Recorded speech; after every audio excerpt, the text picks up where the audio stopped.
Setiap orang mempunyai kawan, rakan, teman ataupun sahabat. Namun sebenarnya kita perlukan kawan atau kawan perlukan kita?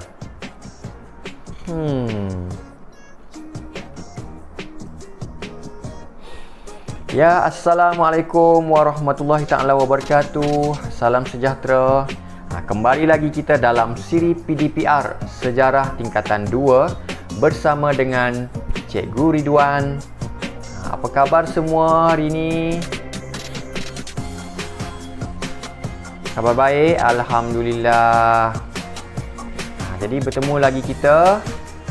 Untuk kali ini kita akan teruskan lagi dengan topik yang cukup menarik, iaitu tajuk 1/4.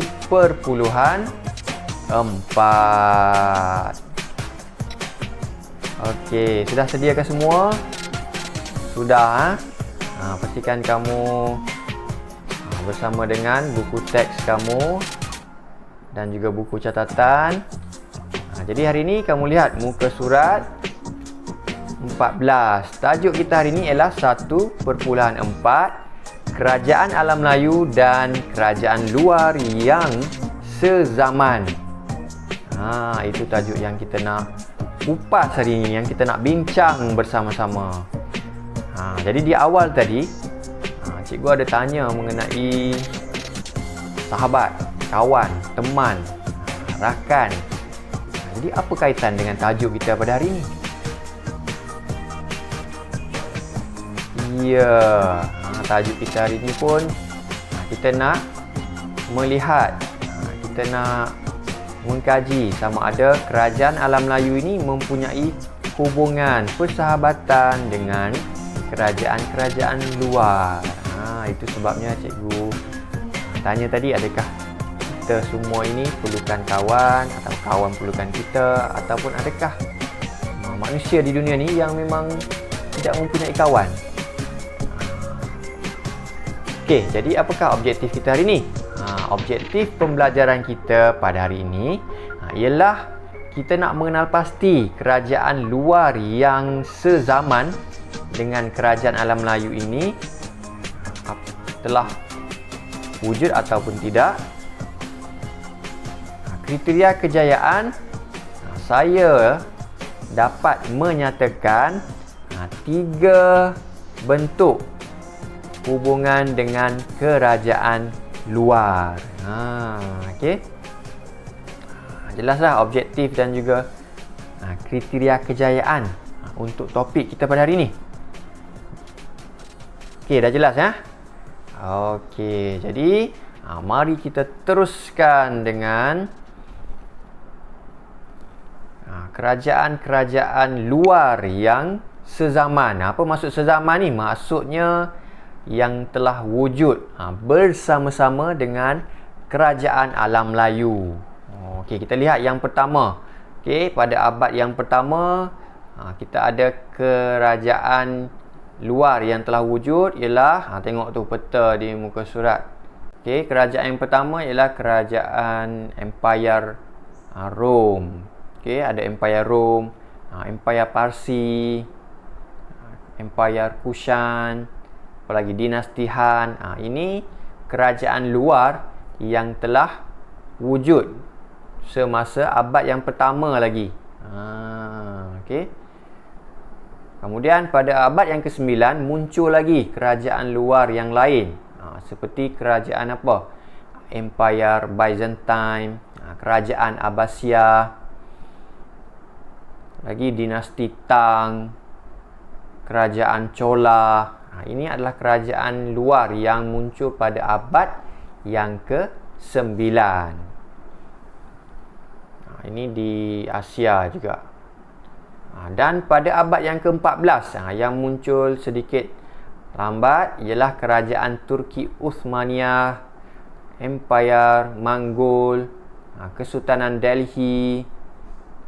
Yang ini di Afrika. Yang ini muncul bersama-sama dengan Kerajaan Alam Melayu seperti Kerajaan Angkor Champa Majapahit.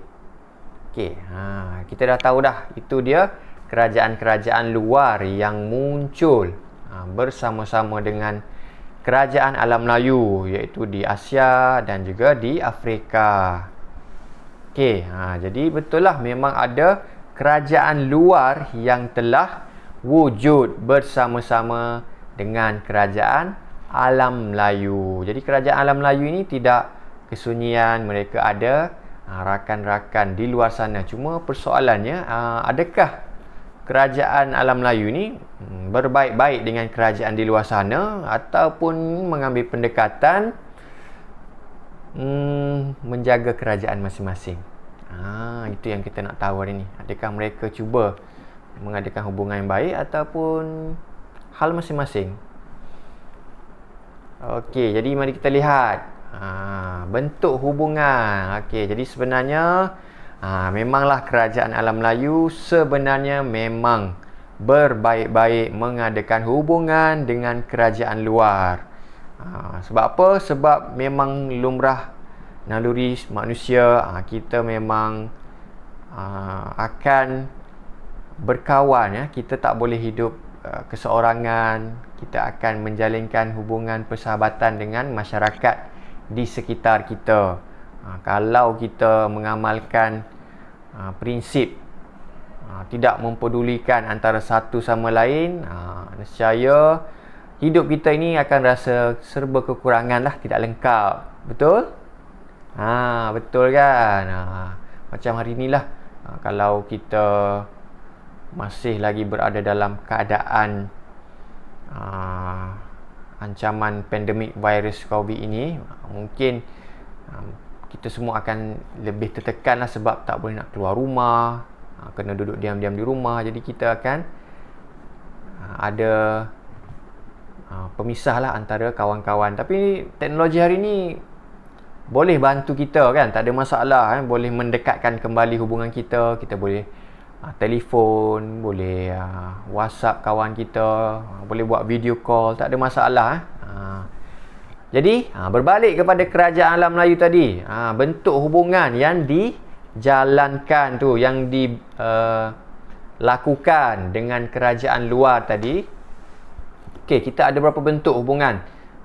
Kita ada 3 bentuk hubungan yang dilakukan oleh kerajaan alam Melayu. Okey, bentuk yang pertama iaitu perdagangan. Untuk tujuan perdagangan. Okey, bagaimana? Kerajaan alam Melayu ni, seperti yang kita bincang sebelum ni, kedudukan kerajaan alam Melayu ni strategik.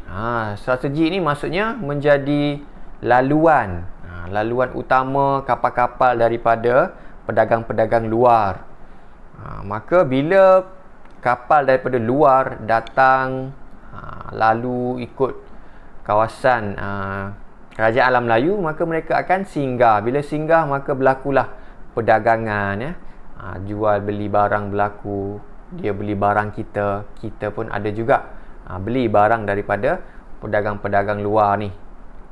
Ini juga disebabkan apa? Disebabkan oleh kekayaan hasil bumi. Kerajaan alam Melayu ni kaya dengan hasil bumi. Jadi kalau setakat untuk digunakan kepada masyarakat tempatan tu agak memadai. Jadi sebab kita ada lebihan, maka kita jual, kita dagangkan kepada orang luar, kepada pedagang luar. Maka dapat balik hasil tu kepada kerajaan alam Melayu.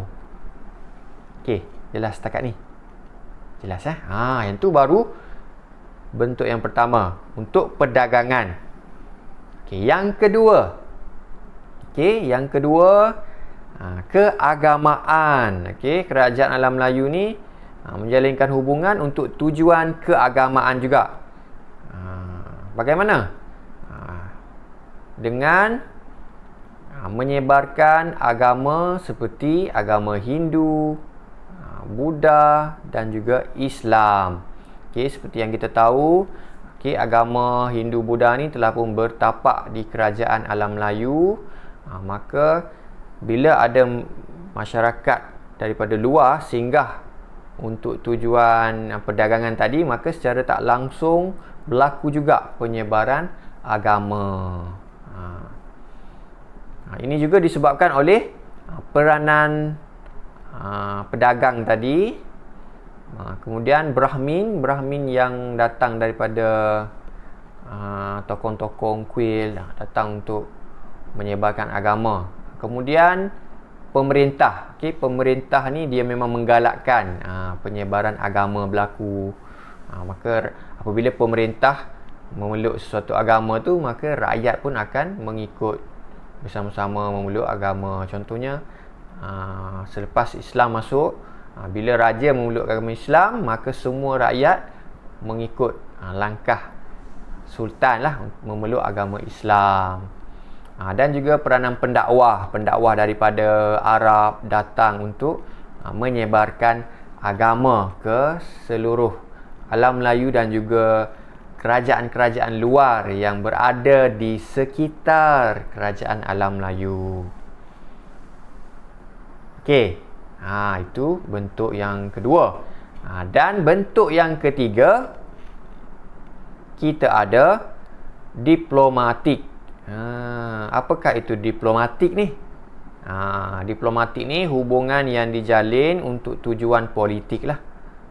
Dia bersahabat sambil nak mendapatkan bantuan ataupun mengukuhkan politik sesebuah kerajaan. Politik ni apa? Merangkumi pentadbiran negara, pemerintahan kerajaan. Jadi bagaimana dia berlaku? Hubungan diplomatik ni telah berlaku dengan kerajaan di China dan juga India. Apa tujuan dia? Sebab nak mengukuhkan lagi kedudukan kerajaan alam Melayu, nak membuka jalan kepada perdagangan. Bila ada hubungan diplomatik ni, banyak bantuan dapat diberikan. Bantuan mungkin dari segi ketenteraan, bantuan dari segi peralatan, bantuan dari segi memberi pengiktirafan. Jadi pentinglah hubungan diplomatik ni, penting dapat mengukuhkan lagi kerajaan alam Melayu pada waktu itu. Okey tak setakat ni? Boleh lagi? Boleh ingat 3 bentuk kerajaan, 3 bentuk hubungan kerajaan alam Melayu dengan kerajaan luar yang sezaman. Ini 3 bentuk. Okey. Jelas Okey, jadi kita nak lihat seterusnya bagaimanakah hubungan diplomatik ni dengan kerajaan China dan juga kerajaan India ni. Okey, kamu boleh lihat. Ini kita lihat secara terperinci lah. Bagaimana kerajaan-kerajaan alam Melayu yang pertama menjalinkan hubungan dengan kerajaan China. Okey, kita lihat Funan. Funan pada abad yang ketiga dia telah menghantar utusan ke China. Tujuan dia nak mendapatkan bantuan ketenteraan untuk melawan Dai Viet. Sebelum ni kita dah tahu kan, Funan ni dia pernah mendapat ancaman daripada Dai Viet. Jadi China telah bantulah, bantu Funan. Kemudian Champa. Champa pada abad ketiga juga dia menghantar utusan untuk memulihkan hubungan setelah berperang dengan sekutu China, iaitu Dai Viet. Juga masalah dengan Dai Viet ni. Dai Viet ni dia telah membuat serangan ni kepada kerajaan-kerajaan di alam Melayu. Okey, kemudian Majapahit. Majapahit pada abad yang ke-14 dia telah menghantar utusan ke China. Tujuan dia apa? Nak menjalinkan hubungan persahabatan, nak berbaik-baik. Mungkin bila kita ada sahabat ni, kalau ada apa-apa masalah, boleh minta bantuan, boleh minta pandangan. Okey. Kemudian Sriwijaya. Pada abad yang ke-7 dia telah hantar utusan. Tujuan dia nak mendapatkan pengiktirafan. Dia nak minta China ni tolonglah buat pengiktirafan. Kemudian nak memperkukuhkan lagi hubungan persahabatan dan perdagangan. Maka China telah membantu Sriwijaya lah menaikkan lagi perdagangan dia, memberi pengiktirafan supaya orang luar tahu yang kerajaan Sriwijaya ni telah diiktiraf oleh kerajaan China. Okey. Kemudian Angkor pada abad yang ke-12, dia pun hantar juga utusan nak mengukuhkan persahabatan dan perdagangan. Sama juga dia nak memperkukuhkan persahabatan dan perdagangan lagi. Kemudian Angkor pada abad yang ke-7 pun juga menghantar utusan ke China nak mengukuhkan hubungan perdagangan. Okey, seperti yang kita tahu, alam Melayu ni dia kaya dengan hasil bumi, maka dia nak memperkukuhkan lagi perdagangan dah. Nak memasarkan hasil kekayaan bumi. Okey, jelas? Jelas Wise okey? Daniel okey? Husna okey? Siti? Okey.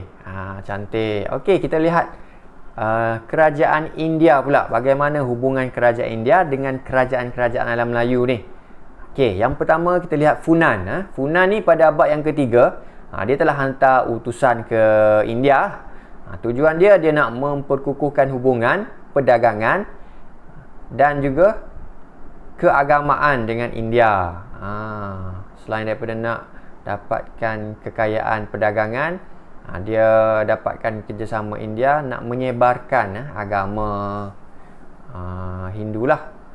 Okey, Sriwijaya pada abad yang ke-9, dia hantar utusan ke India. Tujuan dia nak mengeratkan lagi hubungan persahabatan dengan hubungan keagamaan juga. Sama juga dia nak menyebarkan agama Hindu tadi, kemudian nak dapatkan hasil kekayaan daripada perdagangan juga. Okey, Majapahit pada abad yang ke-14, dia hantar utusan. Tujuan dia sekadar nak mengeratkan lagi hubungan persahabatan. Dan yang keempat, Angkor pada abad yang ke-12, dia hantar utusan ke India. Tujuan dia nak mengeratkan hubungan persahabatan. Bila ada hubungan persahabatan, maka secara tak langsung boleh membantu ekonomi perdagangan, boleh bantu dari segi ketenteraan jika ada pertolongan yang diperlukan lah. Maka kerajaan India ni akan segera bantu kerajaan-kerajaan alam Melayu.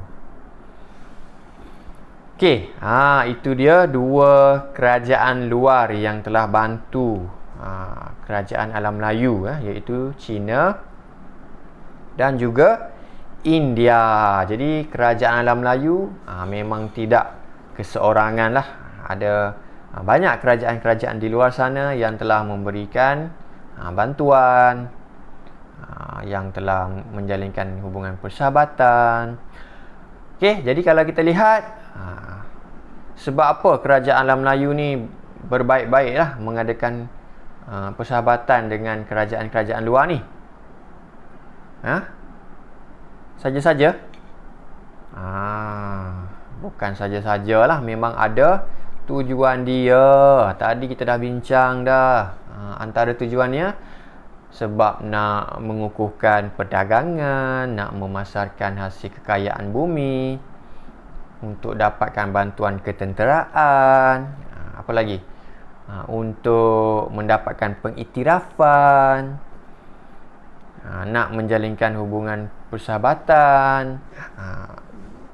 Jadi itulah dia antara sebab-sebab kenapa kerajaan alam Melayu berbaik-baik dengan kerajaan alam luar. Macam kita pun dalam kehidupan kita ni, macam cikgu tanya tadilah, adakah kita perlukan kawan atau kawan perlukan kita? Sebenarnya memang kita saling memerlukan. Ada waktunya kawan akan bantu kita, dan ada waktunya kita perlu pula bantu rakan. Memang hidup kita ni saling memerlukan, saling melengkapi. Barulah indah hidup ini. Okey ya, jelas ya. Jadi cikgu harap semua dah faham. Kalau tak faham, boleh tengok balik video ni, baca dalam buku teks. Nanti cikgu akan bagi soalan, kita akan uji minda kita sama ada kita dah betul-betul kuasai topik ini ataupun masih lagi lemah lagi. Jadi di akhir kelas hari ini, cikgu ingin tinggalkan satu pesanan lah. Jadilah cahaya walaupun tak tersentuh, tetapi selalu menerangi.